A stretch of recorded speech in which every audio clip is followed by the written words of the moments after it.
loader tips a pile of used plastic into a steel hopper. Bottles, broken containers, caps, crates, and rigid scraps begin moving along the conveyor. At first, the material looks like waste. The pieces are scratched, faded, dusty, and mixed together. Some have already passed through homes, warehouses, shops, or industrial sites. Now they are entering a process designed to give the plastic another useful form. The first challenge is not melting the material. It is understanding what has arrived. Plastic waste can contain different polymers, colors, shapes, labels, metals, dirt, and pieces that do not belong in the recycling line. Materials that look similar may behave differently when heated. If incompatible plastics are mixed, the final product may become weak, uneven, or difficult to mold. For that reason, sorting begins before the plastic reaches the main machinery. Large objects are spread across a wide conveyor. Workers or automated systems remove obvious contaminants. Metal pieces, glass, rubber, paper, and unsuitable items are separated from the usable plastic stream. In some recycling plants, magnets pull out ferrous metal. Other systems may use sensors to identify material types or colors.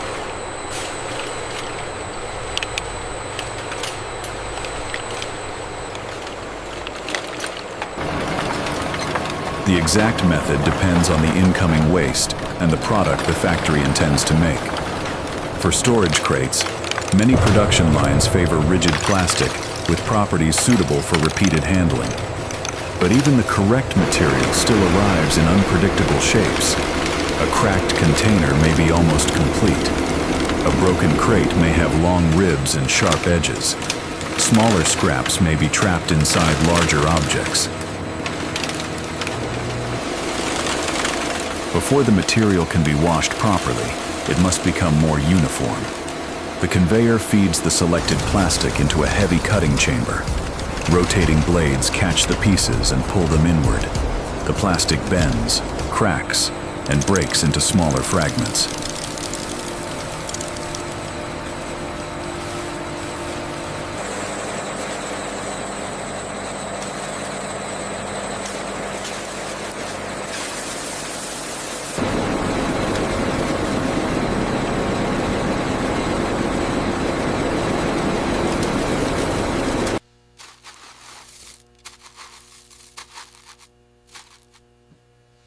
Large shapes disappear beneath the guards. A stream of rough flakes drops from the machine below. The shredder does not create a finished raw material. It creates pieces that can be handled consistently by the next stages. Smaller flakes expose more surface area. That makes dirt easier to remove. It also allows the material to move through pipes, tanks, dryers, and feeding systems without the same blockages caused by large objects. But shredding also reveals what was hidden. Labels split apart. Trapped dust falls free. Food residue, adhesive, sand, and fragments of other materials become mixed with the plastic flakes. The material now looks more uniform in size, but it is still far from clean. The flakes move into a washing system.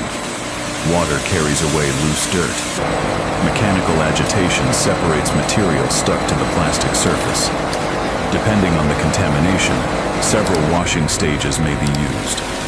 Some lines begin with a cold pre-wash. Others use controlled washing conditions chosen for the material and the type of residue. The goal is not to make the flakes visually perfect.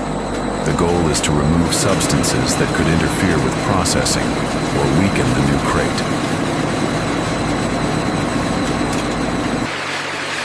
Inside the washing equipment, the flakes collide with water, metal surfaces, and each other.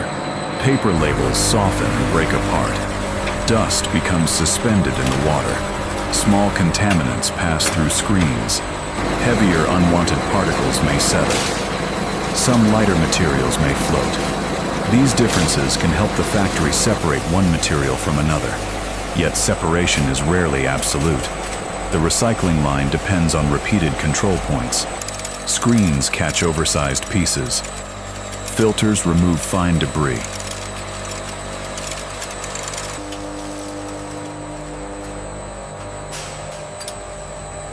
Operators inspect samples. Equipment settings are adjusted when the incoming waste changes. A load from damaged warehouse crates may behave differently from mixed household packaging. Recycling begins with variation. The factory must turn that variation into a stable feedstock.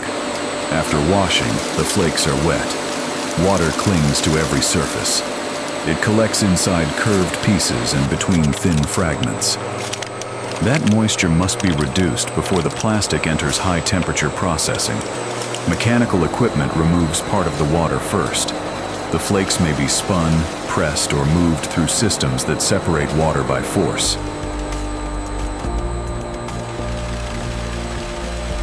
Then warm air passes through the material. The pieces travel through a drying section until the remaining moisture falls to a level suitable for the next stage. Drying is easy to overlook, but moisture can disrupt melting. It may create bubbles, surface defects, or unstable flow inside the molding machine. A clean flake is not automatically a usable flake. It must also be dry and consistent. The dried plastic moves toward another inspection point. Here, the factory checks the condition of the recycled material. Color is examined. Contamination is monitored. Samples may be tested to understand how the plastic behaves when heated and placed under load. The required checks depend on the factory, the material, and the intended crate design.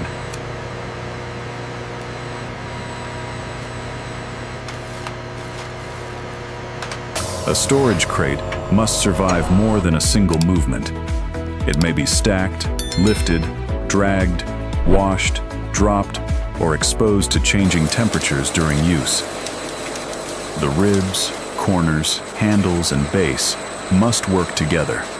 Weak material can reveal itself at the most heavily loaded points. This is why quality control begins before the crate is molded. The recycled flakes can now follow one of several paths.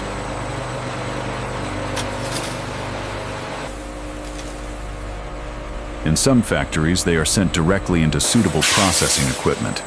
In others, the flakes are first converted into more uniform pellets. Pelletizing adds another transformation.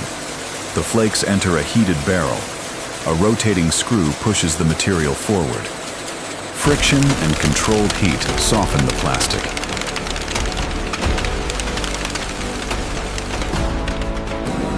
Individual fragments lose their original shape.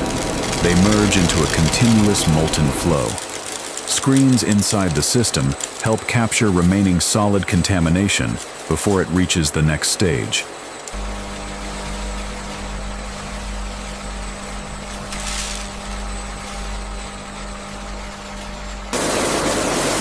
The molten plastic is then formed into thin strands or cut through another pellet forming system. Cooling solidifies the material again. Small, consistent granules emerge. These pellets no longer resemble bottles, broken crates, or discarded containers. They look like a manufactured raw material. Their regular size makes feeding and mixing easier. But the history of the material has not disappeared. Every previous sorting and washing decision still affects how these pellets will perform. Before molding begins, the recycled plastic may be blended. The factory may combine different batches to improve consistency. Coloring material may be added when a specific appearance is required. Other additions may be used depending on the intended product and the material specification. The mixture must remain controlled. Too much variation can change how the plastic flows through the mold.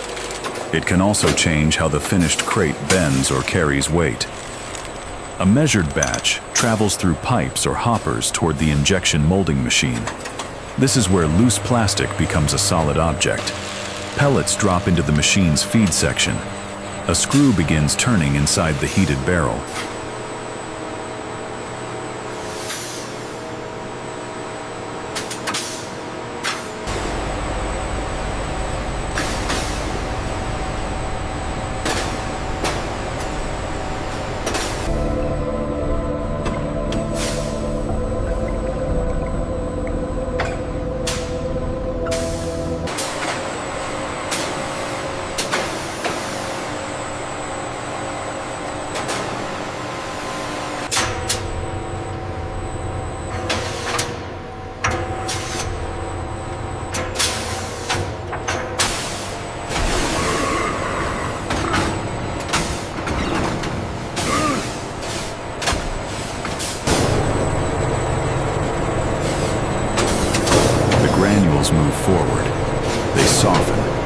Then they melt into a thick, pressurized mass.